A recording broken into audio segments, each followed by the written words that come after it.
Okay, Nathaniel was Worski, not sure if I said that right. Oh, Lord.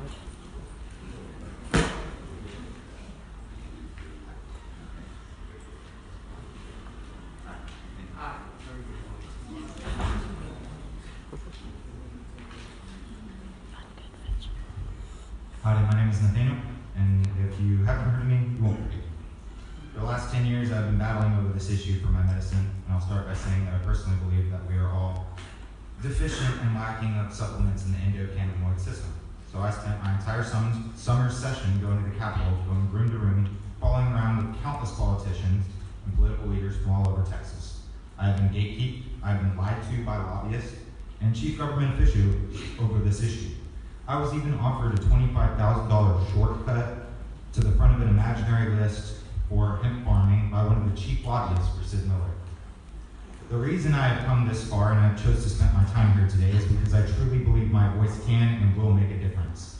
I am a graduate from the Academy of Cannabis Science in Houston, and I'm what some consider an expert on hemp. I have studied the state's history in depth, thank goodness to a man named Les Stark who did a lot of digging, in depth, and I have seen this through our failed education system. I have personally seen the events from our past repeating itself on the horizon almost to the day. I am here to appeal to your better nature and your better logic so you can smell the smoke too. I also have come here to address issues that I and millions of Texans, if not 99% of Americans, agree with me on. You have a real chance to change the future for the better by opening up and editing this bill. The reason this concerns me so deeply is because I have literally taken my life and dedicated it to him, which is in fact the same thing as cannabis. There is literally almost no difference.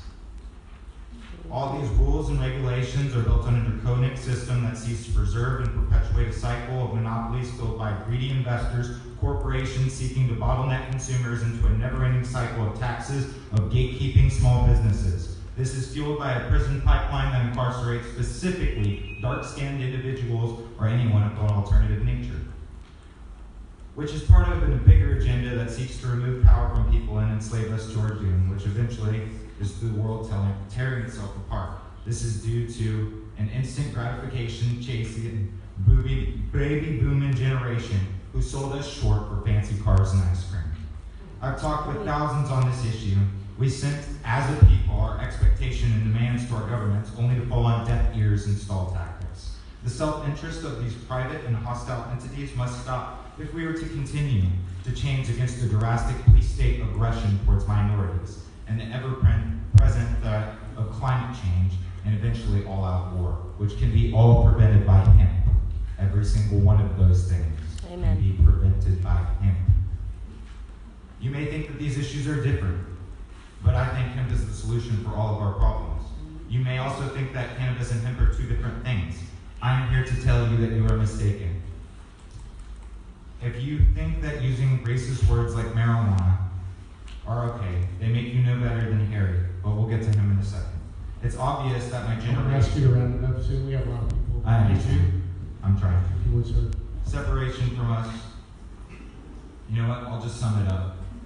This is 1325, and I think we all agree that a lot of this stuff in here isn't outlined correctly. It was not well thought out, and it causes a system that's going to perpetuate monopolies to make their agenda personal.